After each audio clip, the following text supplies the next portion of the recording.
Hi everyone, welcome to User's Guide to the Soul. We're also going live on Facebook at this moment. So if you're here in our class, welcome. If you're watching sometime in the future on YouTube, welcome. And if you are on Facebook, you've now joined us as well. And I'll be checking the comments on Facebook. So please feel free to be part of our class, ask questions, make comments. We love having you here with us. No. And why doesn't everybody mute except Noreen? So we have a nice quiet environment, and we're starting in the middle of chapter 37 of the Tanya. We've been looking at really the biggest picture of what is the purpose of life. Why is all this going on? We've learned about how to be a high-functioning Jewish person, how to be the best Jew we can, but now the question remains, why should I? That's a pretty big question. And in chapter 35, we learned about the power of a mitzvah, and we see it in an entirely new way. That if I am like a lamp, and my body is the wick, and the light of God's presence is the flame clinging to the wick, the oil that makes sure that light is pure and bright and stays, that is actually the physical commandments we all do, the little Jewish things we do that we just take perhaps for granted that that's part of being a Jew. But that's the oil that allows God's presence to dwell over every one of us and over a group of 10 of us. And why? Because a mitzvah is completely surrendered to God. Unlike even the biggest tzaddik, the biggest righteous person who loves God and fears God with tremendous passion, there's still a person who loves and fears God, whereas a mitzvah, that's just completely transparent. The Chanukiah that we'll all be lighting on Hanukkah, you look at it and you just see that's what God wants. It has no will of its own. And because it's so surrendered, it can allow us to function as a kind of chariot to allow God's light to dwell over our heads, so to speak. Then in chapter 36, we learned that the whole point of doing that, of allowing the Shekhinah to dwell, is to do what's called creating a dira betachtonim, which is a home. Dira is home. Betachtonim in the lowest place. So we're actually not doing a mitzvah so that our soul gets elevated up and we experience spiritual wonder and spiritual insights. That's great. But the whole point is to create a little home for God here in the physical world, in the lowest part of creation. And that's actually why God created the whole universe, not for the spiritual realms, but so that here at the bottom, where it looks like there's no spirituality, no God to my physical senses, specifically here, that's where we create a home for God. So it turns everything on its head, because maybe I thought what was special about me was my spiritual side, my godly side, my divine soul. In fact, what's special about me is my counterproductive side, my physical side, my self-centered side. Because when I resist that and make a home for God there by doing mitzvahs, that's when I create a home for God in the lowest place. And that's the whole point.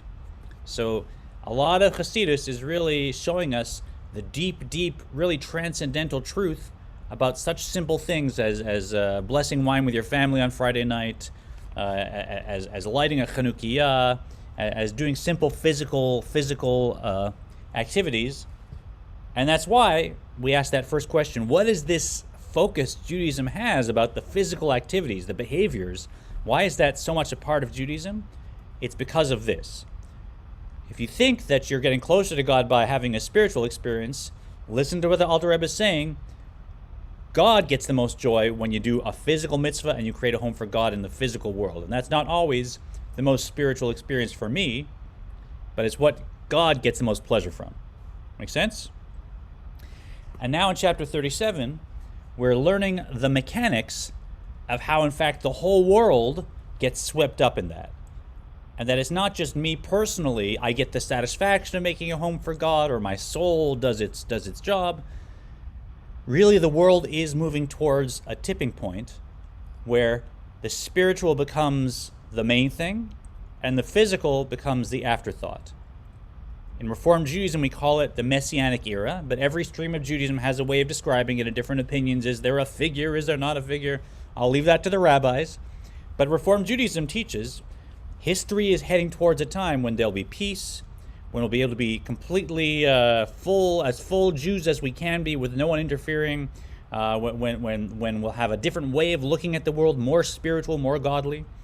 And the Alter Rebbe says, yes, that's when each one of us has done this to our share of the world, to the extent that the world becomes super saturated with godliness, and now it tips, and we have a different period of the world where the spiritual is the obvious, the oneness is the obvious, and the fact that we are all in different bodies, in different places, in different times, that's, you got to really focus on that. That's an abstract idea. So hard for us to get that. And the way it works is, it's not just a bunch of work that needs to happen, and I happen to run into, some old trees and use them to learn Tanya, and so I happen to elevate this share of the world if I do it properly. Really, every one of the 600,000 souls of the people of Israel, and those are general souls that also subdivide, every one of those souls has 1/600,000th of the world that is created, designed, and imprinted with their spiritual DNA, and those are their sparks to elevate. And even though to me I think, well, just random what trees went into making this book, that's because I have a very limited perception of what's going on. Divine Providence, Judaism teaches, has taken every little bit of those trees, put it into a packet here, and we're calling that a spark. This is a spark that is mine to elevate, and it's no coincidence. These were delivered to me, and now that I am interacting with it, now that it's in my possession, it's my job to either elevate it, or as we learn, God forbid, push it back further down into the dense aspect of reality, in which case it'll be delivered back to me again. So it really is a sophisticated system of bringing my sparks to me, and then having me give the opportunity to elevate them by using them as a mitzvah, by creating a home right there in the physical reality of that paper, and then elevating it. And not just the physical objects, but of course, if we need to elevate the whole world, we're going to need to do more than just one book at a time, or one candle at a time, or one bit of oil at a time. There's also, as we just learned, the energy of our animal soul, which comes from the food that I ate, the liquids that I drank, the air that I breathe. All that energy is also elevated and transformed. And so the food and the drink that went into my blood, that gave me my vitality, that is being elevated as well.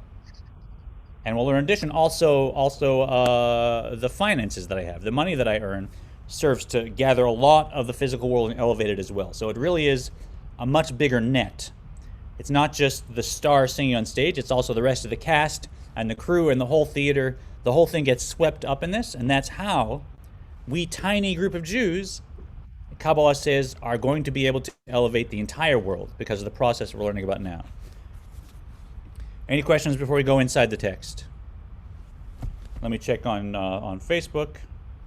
Any questions there? Here we go. Please add comments here. Questions there. If you're with us on Facebook. And sorry, any questions in the class? Did I see a hand? Good. Let's go inside. We're on.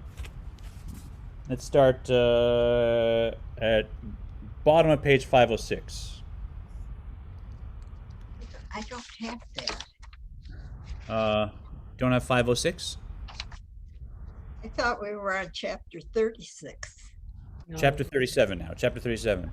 Yeah. If you'll also email Maya, she's on. She's working now, so she can send you the current chapter for you. Yeah. Okay. So I will not read. I'll listen. Okay, Doreen. Okay. So please remind me to make sure you have it for next week so you can join us with reading. So even in more detail, we see there's 248 positive commandments, and these are our opportunities to elevate the physical world and make a home for God here in the physical world. There's also the 365 thou shalt nots, which we learned they function as the circulatory system, so to speak, that when we're elevating energy, make sure none of it leaks out, and make sure none of the coarsest aspect of the world, which is called the klipa, the shell, seeps into our soul system, our personal system. So the negative commandments that we avoid, those make sure the work we're doing gets elevated, and they also protect us from getting dragged down into the sort of muck that we're working in of the physical world. V'shuv lo tuchal nefesh chiyunit la'alot el Hashem im nitme'a betumat hashalosh klipot hatmeot. The vitalizing soul could no longer ascend to God, having been tainted by the impurity of the three impure klipot. Oh, and that's a sad vitalizing soul, because it knows in its essence that it's created to do this, to be elevated to God, and then when it's stuck with the physical stuff, even if it's through its own devices, now it's really it hasn't fulfilled its ultimate purpose. Yes, Rick. Last week, Noreen asked you about the three complete impure klipot. What are they again? Or are they actual three klipot, or are they a group, or exactly what is that? Yeah, it's a category, it's a group, and the same way there's 4 spiritual worlds, there's also 4 klipot that mirror them. So Asiya, Yetzira, Bria, and Atzilus are the 4 spiritual worlds, and then there's 4 klipot.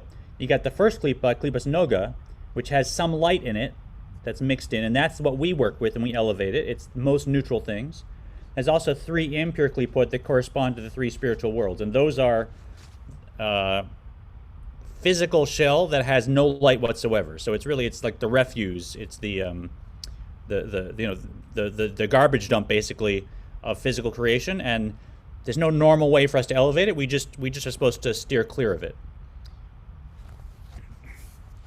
That's technical though. You don't have to get too deep into that. She'ein lahen, but we'll find out now how we deal with those in this final tipping point we're talking about, because there is a way of elevating the whole thing so that there's no more klipot. She'ein lahen aliyah l'olam ki'im bitul v'ha'avara legamre. For these klipot can never be elevated, but must be nullified and utterly destroyed. K'mo shekatuv v'et ruach hatum'a avir min haaretz. As is written, and I shall banish the unclean spirit from the earth. So you have, all these stories of how there's going to be, end of times and wars and destruction, and it's not like that. When the Alter Rebbe says the klippa will be destroyed, it's not about wiping out sections of the world, God forbid. It's just an automatic byproduct of all of us doing our work in elevating the world. Because we learned, how are the klipot given their vitality? The whole world is created every moment from godly energy. And how did the klipot get their godly energy? Not directly from God, but through the medium of the klipas noga. Right? So the energy comes into the world, and we'll learn how that is. It's coming through, Kabbalah says, the actual Jewish soul system of these 600,000 souls. From there, the energy goes to the klipas noga, and that's where our animal soul is drawn from, is that first klipa. But the 3 impure klipot, they don't get it directly from godly energy. They get it via klipas noga. So the energy that's going into the intermediary klipa, that now feeds the 3 impure klipot. So what happens when each of us elevates our share of the world and elevates it from klipas noga to holiness? Now there's less and less and less of this intermediary klipa that's feeding the 3 impure klipot. And when every Jewish person finishes their last reincarnation and elevates their final share of the world, and there's a tipping point. It's not like every grain of sand, literally, but there's a saturation point. Then, by definition, all of klipas noga will have been elevated, and now where are the 3 impure klipot going to get the energy that makes them exist from? It'll stop. There'll be nothing feeding them. So just naturally, the whole world will be elevated to holiness. There'll be no more klipa, because each of us has elevated our share of the world. So it's not this. Don't listen to any of the crazy, destructive, fanciful stories that you hear in some religions. It really is. It's the most natural, beautiful thing when this happens. Let me check Facebook. Great. And going on. V'ramach mitzvot aseh lahamshich orein sof baruch hu lemata. When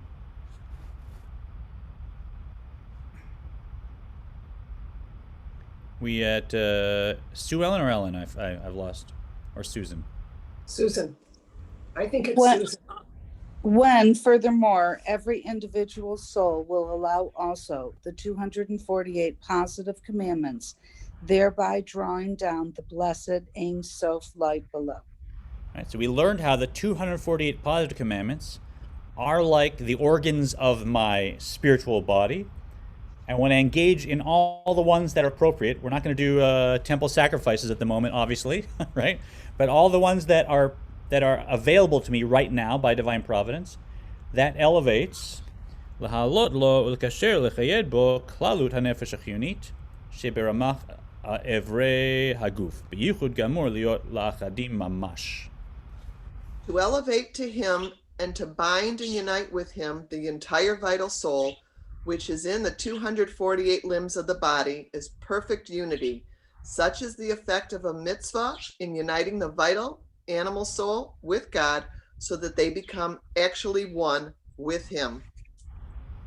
So you can think of mitzvot as stuff you're commanded to do, or you can think of it as that is my channel to elevate that aspect of my soul, and I want to include all the different organs so it's one complete body and really do them with a lot of joy, and that will elevate even my animal soul to be united with the Ein Sof. Certainly the energy of the animal soul is completely united. כמו שעלה ברצונו יתברך להיות לו דירה בתחתונים והם לא למרכבה כמו האבות. In accordance with his will, that there be an abode for him in the lower realms.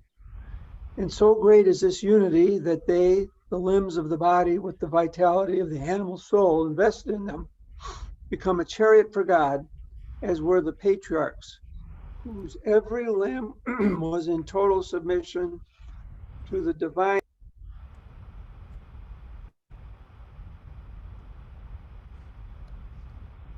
Oh, I think I may have lost you there. Are other people hearing Dan? He muted himself. Yeah, we were about done there. Dan, you muted yourself. He didn't finish. Our designated is God's chariots. Yeah, And God's so with chariot. every Jew. Okay. Become a chariot by performing the mitzvot. And this is how we started. Chapter 36, right? That the Avot, Abraham, Isaac, Sarah, they functioned as a chariot to God, and we can actually function at the same level just like this, because the mitzvah is so surrendered to God, it has no ego of its own, unlike me, that when I tie myself to that mitzvah and create a home for God in my animal soul, now my animal soul can be elevated to the level of a chariot at that moment. It's a free pass to this infinite level of oneness that Abraham, Isaac, and Jacob functioned at, and every mitzvah allows some bit of me to elevate to that level, and it has a cumulative effect as well on the whole animal soul. מאחר שכללות נפש החיונית שבכללות ישראל תהיה מרכבה קדושה לשם. Once the totality of the vital soul of the community of Israel will become a holy chariot for God. And this is the end game, right? This is the destination, is that I do my share, each one of you does your share, and none of us can pick up the slack for the other. Each one of us has to do our share. And once we have now the totality of those 600,000 souls, that whole composite being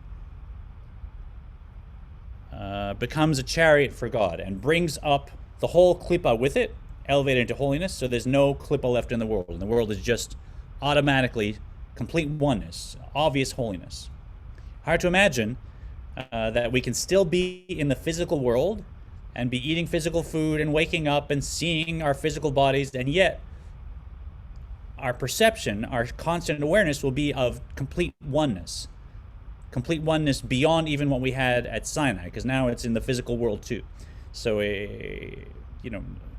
we don't understand what that looks like. It's a flip to another side of expanded consciousness, but we know we're working towards it. Cantor, I have a question. Yeah.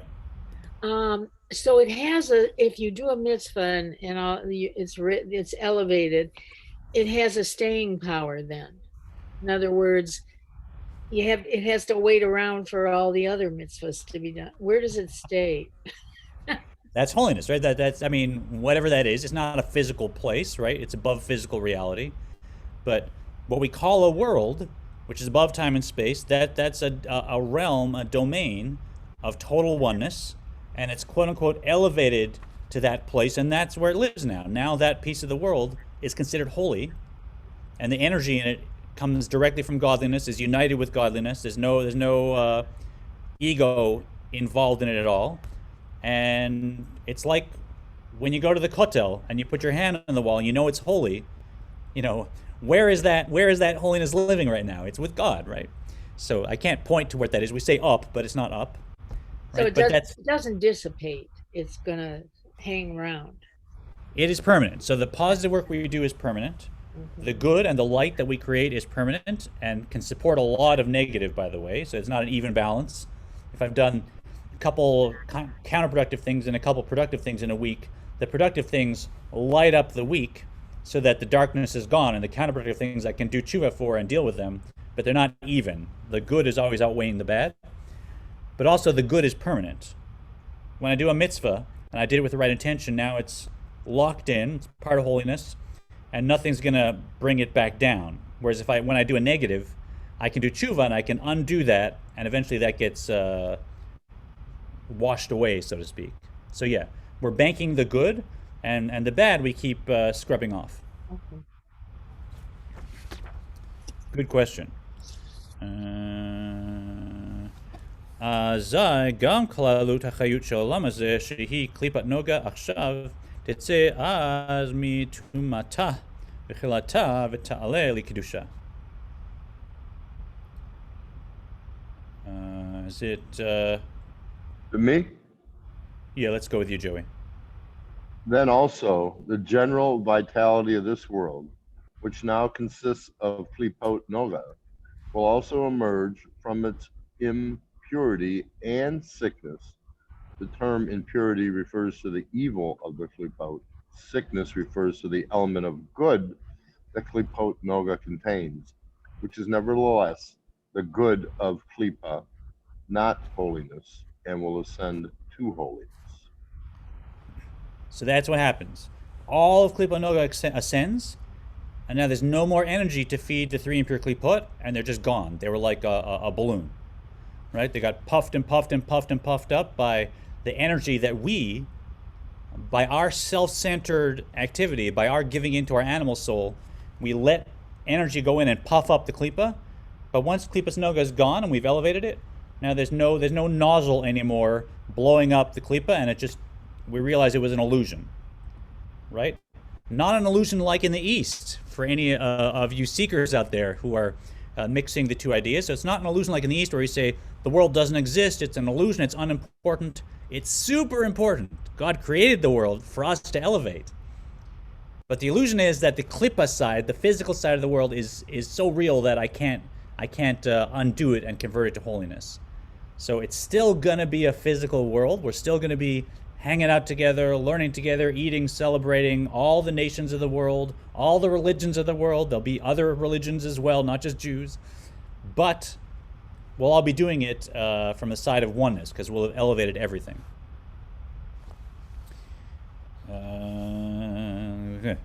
Liot merkava l'Hashem behitgalut kvodo, to become.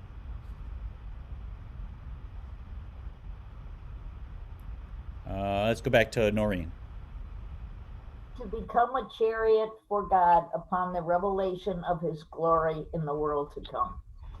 Yes, so now this whole world we're looking at, all the neutral stuff, will be functioning just like Jacob or Rivka as a chariot for God, and you look at the world and you say, that's right, that's what God wants. We're getting along, we're peaceful, we're functioning well, we're expressing that we're there for God's oneness, just like the Chanukiah.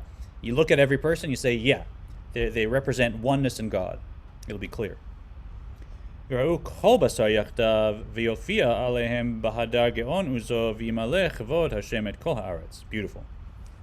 Then all flesh will behold godliness together, and he will appear over them with the majestic beauty of his power, and the glory of God will fill the whole world. So you hear these and you think it's poetry, right? All flesh will behold God. It's just a metaphor for every living being. But Isaiah is actually saying, no, it won't be your abstract, your soul senses that will reach out and sense God. It'll be your flesh, your physical eyes will now actually see godliness. That's the tip that happens, that now this oneness, we've made a home for God in the physical world so that our physical eyes will now look at the physical world and see the oneness that now we just, when we pray the Shema together, we get an inner sense of it. So I have a question, Rabbi. Cantor, yeah. I'm sorry, Cantor. At Mount Sinai, when God spoke to the Israelites there, their souls left their body because it was so powerful hearing the word of God. So clearly, when Mashiach comes, our body will be different, so we can see and hear God. Is that where we're going with that? Yeah, it's another way of saying the process he just described, that we're elevating our self-centered soul and our physical body to the point where now we're on that wavelength and we can actually physically see the oneness that at Mount Sinai was just imposed on us. And it goes back to the first question of why it has to be us that does it. Part of how we create this tipping point and create this full home for God in the world is that it can't come from above. It has to come from below. It has to be we have to do the work. Yeah, and it has to come from us, right? So we have to initiate it. We have to work at it. At Sinai, we ran out of Egypt. We followed God into the desert. We came to Sinai. God appeared, and it was described as a mountain from above, over our head, right? Because it was so beyond us, right? I mean, that we were overwhelmed, and the souls flew out of the bodies. So that's because the Jews hadn't done anything themselves to prepare for it. God did the plagues, God appeared, God with the outstretched arm. The Jews just ran, they just bolted. But they hadn't done any of the work. They hadn't even built a Mishkan to have a place. And so because they weren't prepared, it was just temporary. And it eventually was reversed in various ways. But at the end of this process, each one of us will have elevated our body to the point where now we can just very naturally experience a constant sense of what we had a glimpse of at Sinai. Israel Yeru Ayin B'Ayin Kiv Matan Torah. As you're just bringing up, Israel will see. Israel will see eye to eye. The human eye will see the truth of godliness, just as the supernal eye sees it, just as they saw at the giving of the Torah. Can you imagine? Each one of us with our physical eyes seeing the world fully the way God sees it. That it's just oneness. It's beyond my physical brain's ability to imagine. Yeah? But as you said, Joey, just as we perceive that oneness at Sinai, that's how our physical eyes will see the world constantly. Dichtiv ata haret ladat ki Hashem hu Elokim ein od milvado. Of which it is written, you showed yourself so that it be known that God is the Lord, with the 4 letters of the divine name Elohim, despite the concealment of the 4 letters divine name, which denotes God's limitless power by the name Elohim, which signifies God's self-limitation. It is the former that still prevails all existence. There is nothing else besides him. So for those who've looked at the 2 names of gods and how they describe transcendence and power to create the physical world, you'll understand. I don't want to get deep into the 2 names, but this text is so often quoted to describe this total oneness, that it's not just, there's you and I that are separate and we sense the oneness inside, but really there's nothing extra, nothing additional, nothing supplementary. There's only God, and all the 2s we perceive in the world will melt away and they'll just be only God, even though we're still in separate physical bodies, separate. Through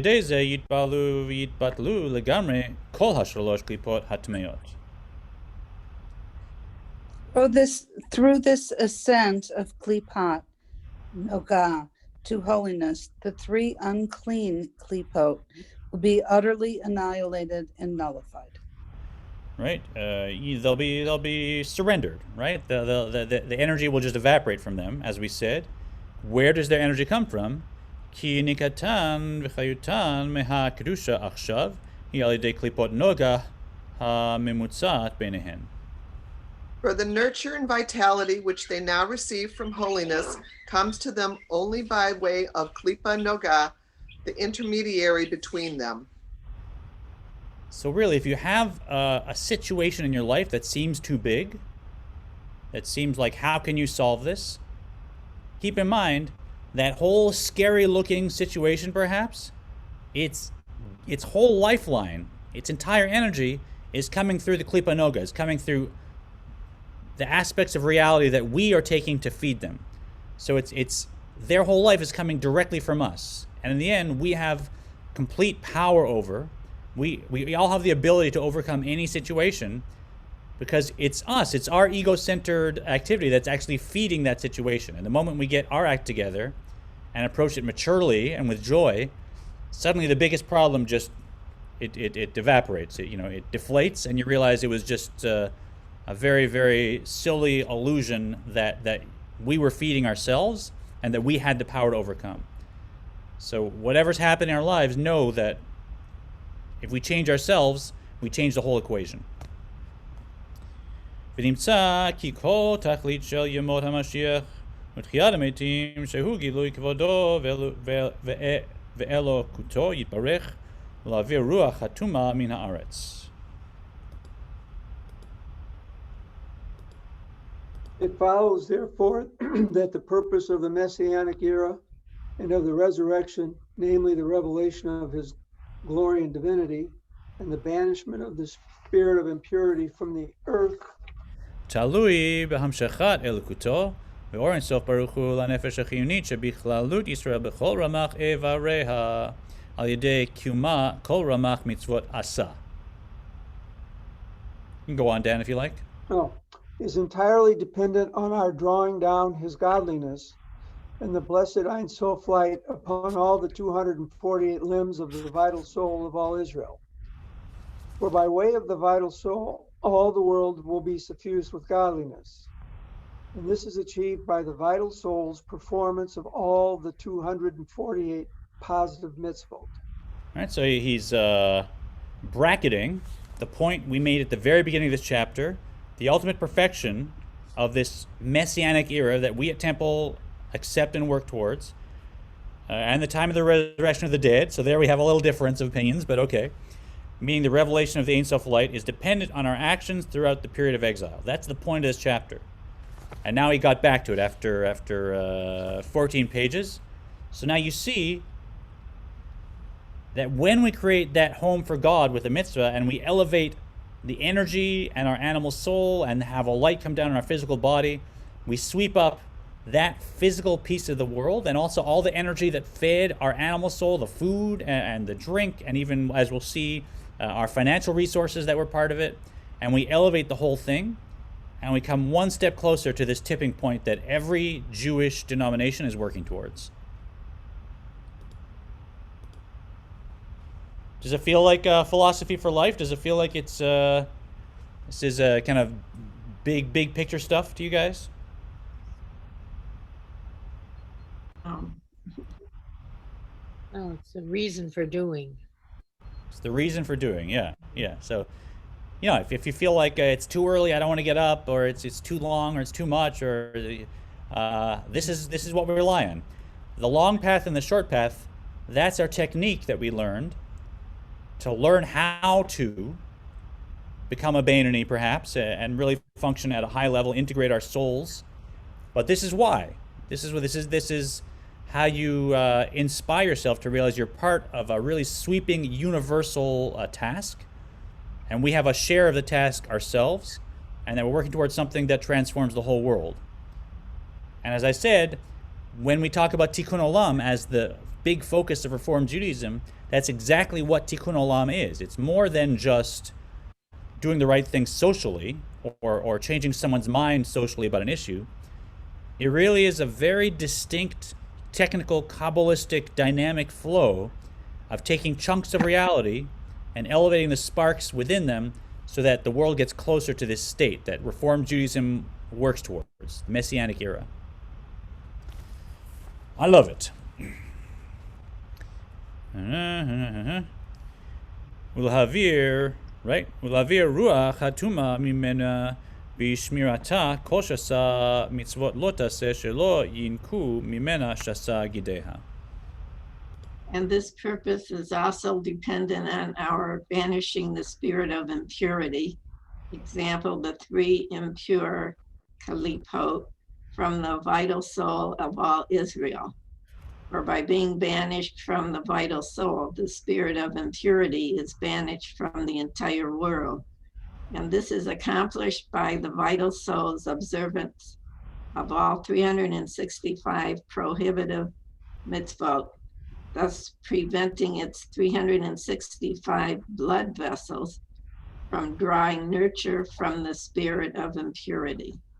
And there's the very detailed metaphor of the flip side, of the side that says, not only do we elevate the world with these mitzvahs, but by having, by being strict with ourselves, by having boundaries, we also make sure that work is elevated properly and that we don't get caught up in the negative side again. And now we get into the picture of the whole being of the people of Israel and these 600,000 souls and how we each have a share. So we've discussed this outside. Klalut Yisrael, shehem shishim ribon neshamot pratiot, hen klalut hachayut shel klalut haolam ki bishvilam nivra. For the community of Israel, comprising 600,000 particular souls, is the general source of vitality for the world as a whole, since the world was created for the sake of these souls. This is, not something you can bring up, around tea and expect people to kind of go with it. But for those of us who have learned Kabbalistic texts and see the world with something of a mystical perspective, it doesn't have to make sense to be true.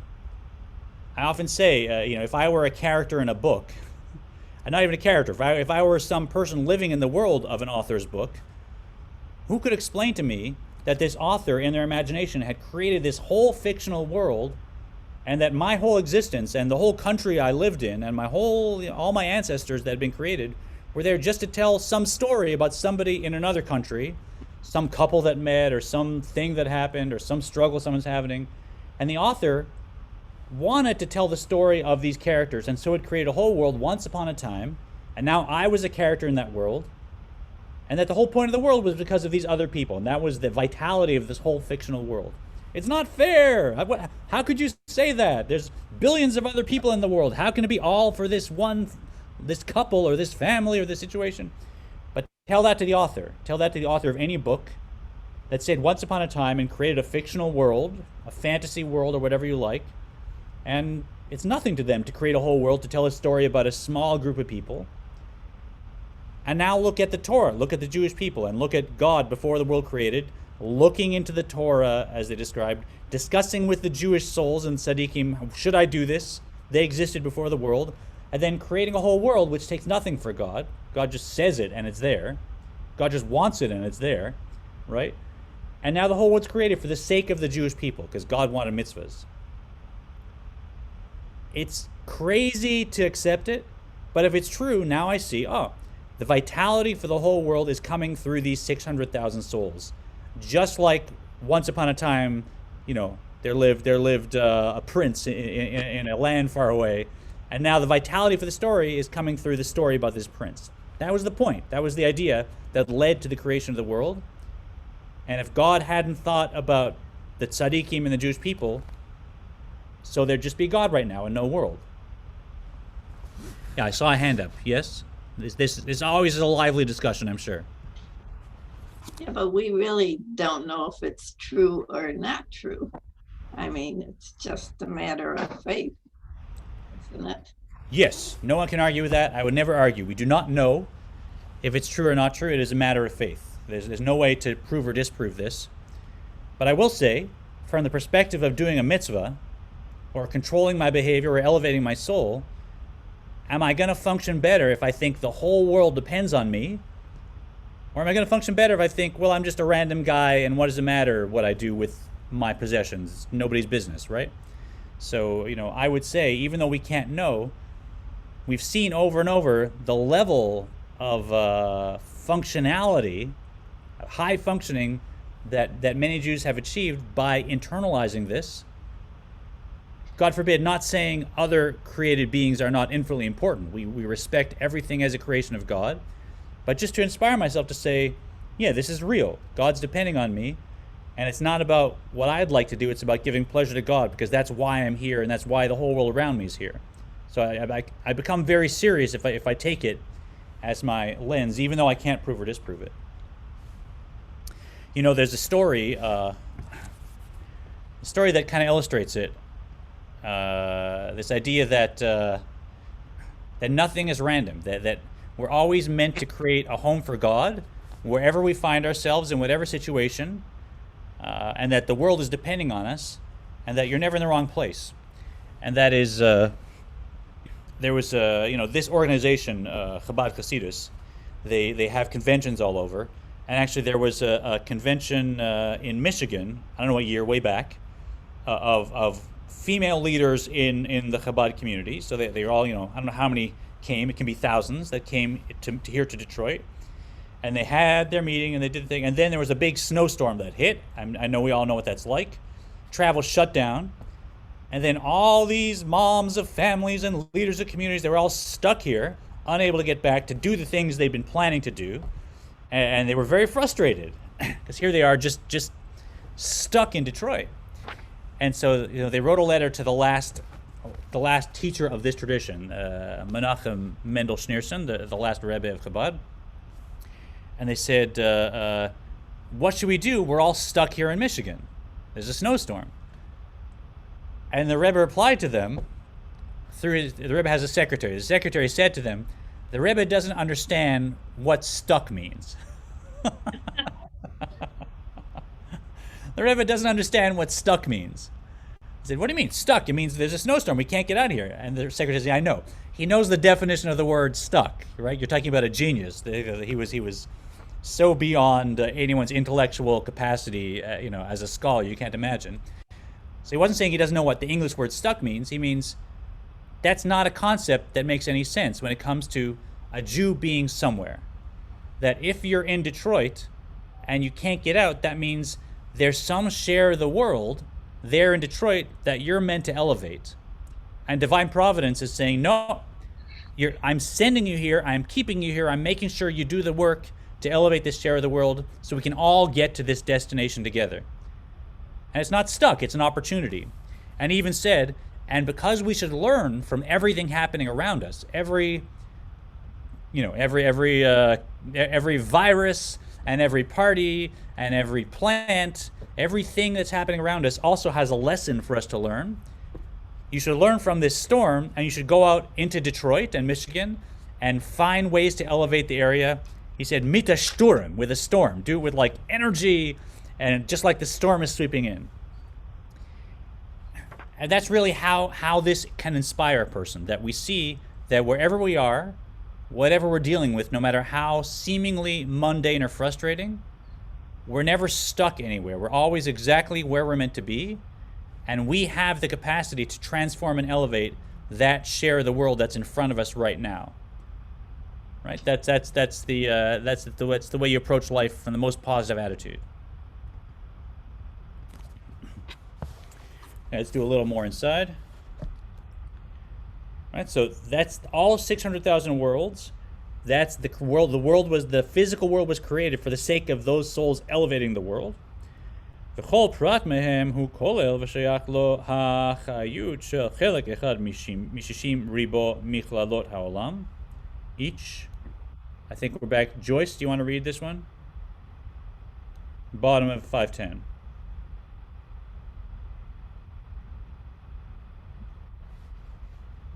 This purpose, is it? No. Each specific one of them, the bottom of 510. Each specific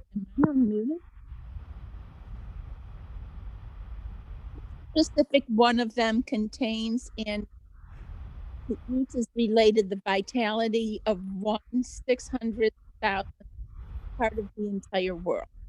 And so I got my slice of the world. It's getting its vitality through me.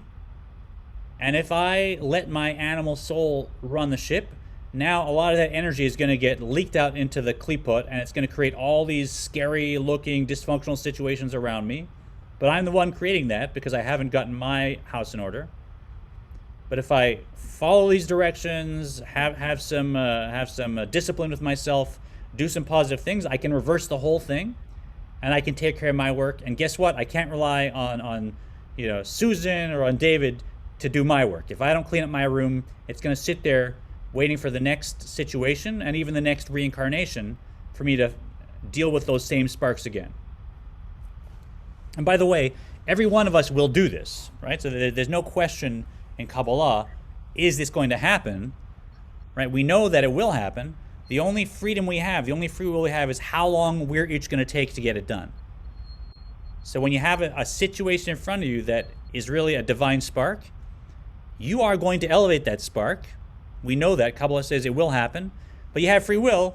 You want to have to come back and do it another life, or do it next year, or whatever, or do it right now. Just face it, give it some positive energy, and add your share to elevate it.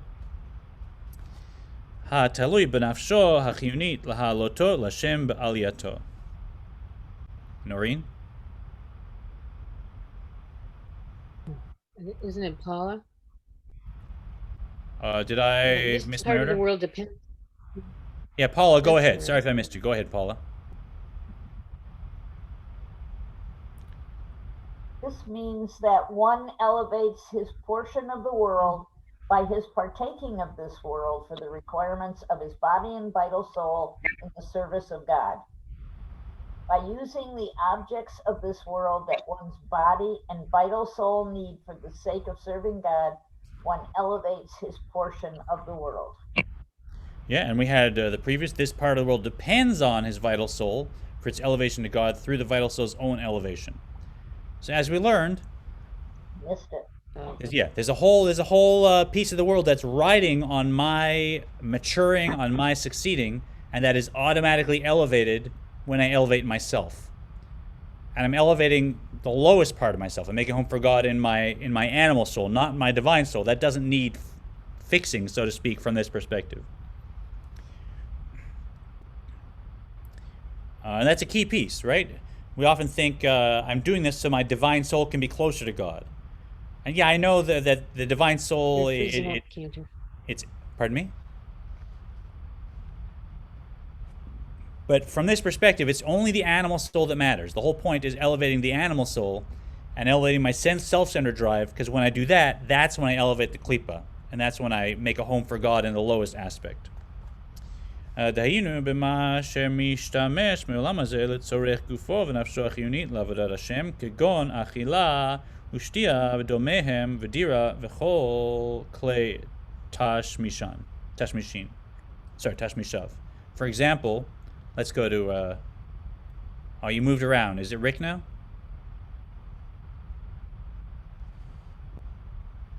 I think it's still Noreen, but I'll read. That's okay. Oh, sorry, For example, Noreen. eating, drinking, and the like, one dwellings and all his utensils. Yeah, I apologize. When I go back and forth, the order of the faces changes. So just follow the order from the beginning. Don't let me confuse things.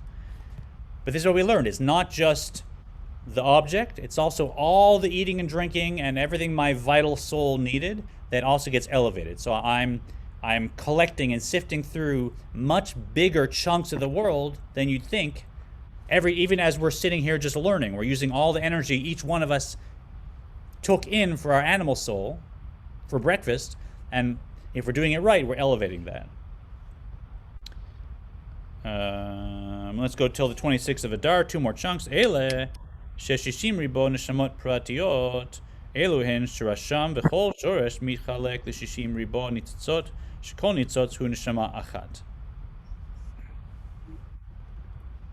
That mean these 600,000 particular souls, however, are roots. And like a root from which grows numerous branches, each root soul subdivides into 600,000 sparks, each spark being one neshama. All right, so there's the math of how There's more than 600,000 Jews in the world right now. So how are there 600,000 souls? Each one subdivides into 600,000 more. So we got 360 billion possible souls. So, there's plenty to go around. And some souls contain many sparks. So that's how we get to the total that's so big, because there hasn't been 360 billion Jews, obviously. So it really is, it's a complex soul system. The way reincarnations and souls are structured is really like a redwood with its complexity and its outgrowths and branches and roots. It's a whole world in there. וכן בנפש ורוח בכל עולם מארבע עולמות אצילות בריאה יצירה עשייה. Similarly, with Nefesh and Ruach, in each of the four worlds, Atzulo, Bria, Yetzira, and Asiya, each of these four worlds are found all three soul levels, Nefesh, Ruach, and Neshama. So if 360 billion wasn't enough, now you have the soul as it exists in each of these spiritual worlds, so it's a huge complex system.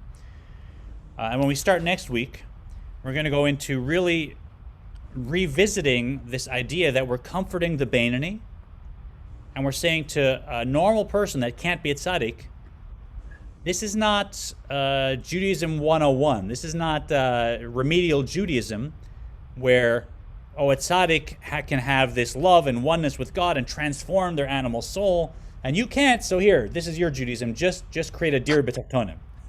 Create a home for God in the bottom. It's not remedial. We'll learn that even a tzaddik who is in a state of love and awe of God at the highest level, they still also have to do exactly what we're doing. And what was the purpose of them coming to the world? Just like you and me, to do a physical mitzvah to elevate the world. Even though they've transformed their animal soul, they're loving and having awe of God at an intense level and creating light. The point is not about the spiritual side and the elevated side. The point is about the bottom of the world. And so a tzaddik has to put a coin in a tzedakah box just like me. And when those two coins are in the box, it's just, we each gave $1 to somebody, right? It's an objective physical reality where their dollar and my dollar, neither of them has any technical holiness that they've taken on. It's just dollars. Right? So the physical mitzvah, it's the great equalizer, where we know the purpose of everything is the same for the Rasha, the Beinoni, and the Tzaddik, and this is not remedial Judaism. This is really the whole point of everything. So we'll get into that next week. Let's take a few minutes to finish with a meditation. Cantor, I just have a question. Then why are there the distinctions between the three, the Beinoni, the Rasha, and the Tzaddik? Well, I got to know what my work is, right? I got to know what's on my plate, right? So I mean, a tzaddik who looks back at their life and says, well, haven't yelled at anyone, haven't had a negative thought of anyone, haven't insulted anyone on purpose.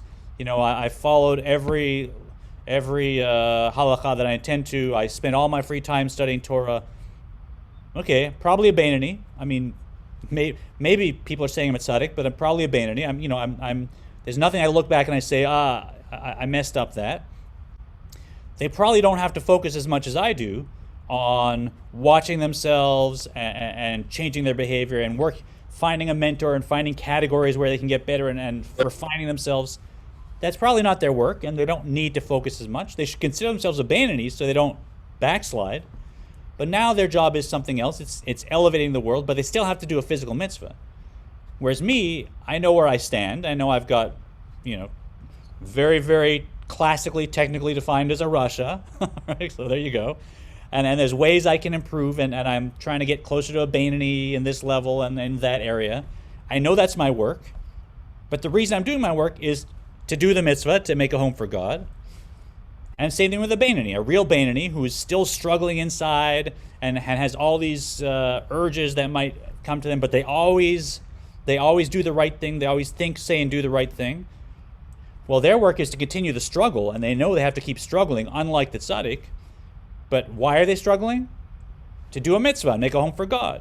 So every one of the three categories, it's the same why, it's the same point, but how they do it is very different. We need to know, if I'm a Rasha in this category, my work is this. if I'm a Bainani, my work is this, and if people say I'm a tzaddik, maybe my work is something else, right? Even though I don't consider myself a tzaddik. Make sense? I don't know. I have one other question. When you talked about exile, is the metaphor for the souls in exile, is that the Babylonian exile? Is that all the exiles? All the exiles. So every exile, including the current exile. Because if you're like me, you don't look out and see godliness and oneness. You see different stuff and different people. You know, technically there's wars in the world, and, you know, Israel is constantly in danger. So we're not living completely, you know, with Israel at peace and with the world at peace and seeing godliness. So we're still in an exile, but everyone, the Roman, the Babylonian, Persian, you know, the first one in Egypt, all these exiles are the same metaphor, that the Shekhinah is stuck down here going along with the ride of my ego and not even able to do what it wants. It has to feed my ego's energy with its own energy, even though I'm doing the exact opposite of what God wants. All right, if you could stay for a few minutes extra, let's just take a quick meditation. I have to run, Cantor. Thank you. All right, yeah, sei gesund, guys. Have a good Thanksgiving. Just find yourself in a comfortable position. And let's slow our breathing down. Breathe in with me on a count of 4. 1, 2, 3, 4. And stay there. 2, 3, 4. Then release the breath out. 2, 3, 4. And keep the breath out. 2, 3. Start the cycle again. 1, 3, 4. Keep the breath in. 2, 3, 4. Breathing out. 2, 3, 4. And hold the breath out. And continue that cycle and let your belly join in movement. Swelling out now as you breathed in. Staying there through the 4 count. Pulling back in as you breathe out. Staying there.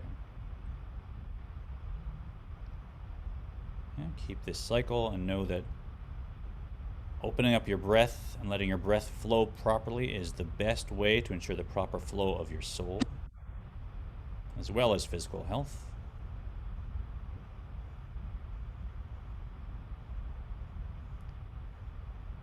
Now, if you've learned the technique, please open our wisdom gateway. The space between the end of the in-breath and the beginning of the out-breath is our wisdom gateway. Let that open. Good. And let that gateway grow and clarify and be bright in your inner vision. And let's place in that gateway this concept. Each one of us is here to create a home for God right in our physical being, in our physical environment.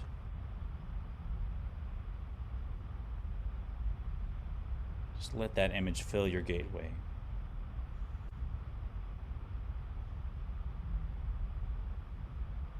As that fills your mind, if there's feelings of inspiration or of perhaps the dread of responsibility, let those flow into your day. See that every situation you encounter is a chance to make a home for God in that particular spark of reality.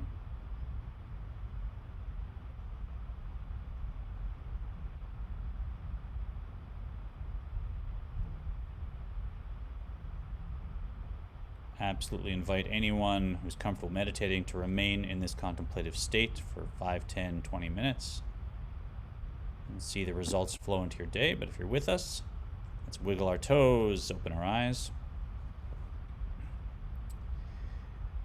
Wonderful to have everyone here. We're signing off on Facebook. As always, you're most welcome to join our band of learners here.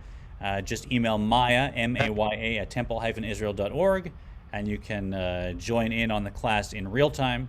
But thanks for joining us through whatever platform. We'll see you soon. Thank you. Thank you. Most welcome. Thanks, guys. Cantor, I have